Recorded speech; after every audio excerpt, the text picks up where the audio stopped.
पाकिस्तानी सैन्यानं भारतावर आक्रमण करण्याची चूक केली आणि यानंतर भारतानं पाकला जशास तसं उत्तर दिलंय। भारतानं कठोर भूमिका घेत हवाई दल आणि लष्करासह आक्रमणाचे आदेश दिले। तर 1971 नंतर पहिल्यांदा कराची बंदरावर हल्ला करण्यात आलेला आहे।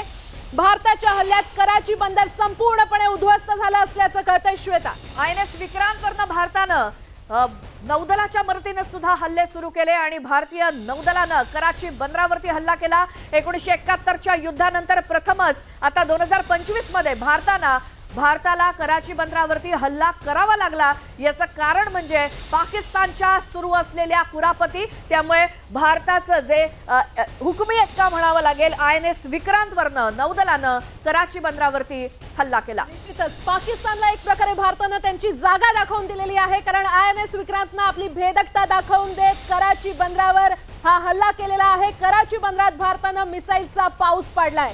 1971च्या युद्धानंतर पहिल्यांदाच अशा प्रकारचा मोठा हल्ला कराची बंदरावर करण्यात आलेला आहे आणि या हल्ल्यामध्ये कराची बंदर हे संपूर्णपणे उद्ध्वस्त झाल्याची माहिती आपल्यापर्यंत पोहोचलेली आहे। प्राजक्ता, पाकिस्तानच्या दृष्टीने कराची बंदर इतकं महत्त्वाचं आहे की कराची बंदरावरती हल्ला म्हणजे पाकिस्तानच्या जिव्हारी वार असाच एक वेळ म्हणावं लागेल। दुसरीकडे पाकिस्तानच्या राजधानीवरती सुद्धा झालेला हल्ला, त्यामुळे पाकिस्तान पुरता अर्धा तिथंच कोलमडून गेलेला आहे। त्यामुळे भारतीय नौदलानं कराची बंदराला जे टार्गेट केलं ती खूप महत्त्वाची गोष्ट आहे। 1971च्या युद्धानंतर प्रथमच कराची बंदरावरती भारतानं हल्ला केला। हल्ला नेमका कसा झाला आपण ते देखील आपल्या प्रेक्षकांना सांगूयात।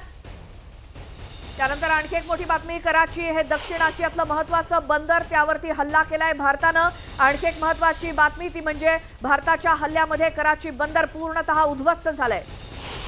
पाकिस्तानच्या एकूण व्यापारापैकी 60% व्यापार कराची बंदरातूनच होतो। तसंच कराची हे पाकिस्तानी नौदलाचं मुख्यालय देखील आहे आणि त्यामुळे आर्थिक आणि सामरिक अशा दोन्ही दृष्टींनी महत्त्वाच्या असलेल्या केंद्रावरच भारतानं घाव घातलेला आहे। आणि कराची बंदराकडे येणारी वाहतूक ही भारतीय नौदलानं रोखली आहे। त्या संपूर्ण बंदरच उद्ध्वस्त केलं तर पाकिस्तानची अर्थव्यवस्था काही दिवसातच कोलमडू शकते। त्यातच INS विक्रांतवरती ब्राह्मोस क्षेपणास्त्र असल्यामुळे समुद्रातून सुद्धा अवघ्या काही क्षणात पाकिस्तानची महत्त्वाची ठिकाणं ही उद्ध्वस्त होऊ शकतात। आणखी एक महत्त्वाची बातमी, भारताच्या हल्ल्यानंतर आता पाकिस्तानचे तुकडे पडणार हे निश्चित झालेलं आहे, कारण बलुचिस्तानच्या बलोच लिबरेशन आर्मीनं पाकिस्तानच्या 1/3 भागावरती कब्जा मिळवलाय। खूप महत्त्वाची बातमी, बलोच आर्मीच्या हल्ल्यानंतर पाकिस्तानी सैन्य चौक्या सोडून पळालंय। बलोच आर्मीनं त्यावरती कब्जा केलाय। तर ही घटना म्हणजे बलुचिस्तानच्या स्वातंत्र्याकडे एक पाऊल असल्याची चर्चा आहे आणि पाकिस्तानच्या कुरापतीला उत्तर देताना भारतानं आक्रमक भूमिका घेत पाकिस्तानवर हल्ला केलाय। लष्कर, नौदल आणि वायुदलानं संयुक्त कारवाई करत पाकिस्तानला पुरतं नमोहरम केलंय आणि त्यामुळे पाकिस्तान कोंडीत सापडलेला असताना बलुचिस्तानमध्ये सुद्धा बंडखोरांनी तोंड वर काढलेलं आहे आणि त्यामुळे पाकिस्तानची पुरती वाताहत झालेली आहे।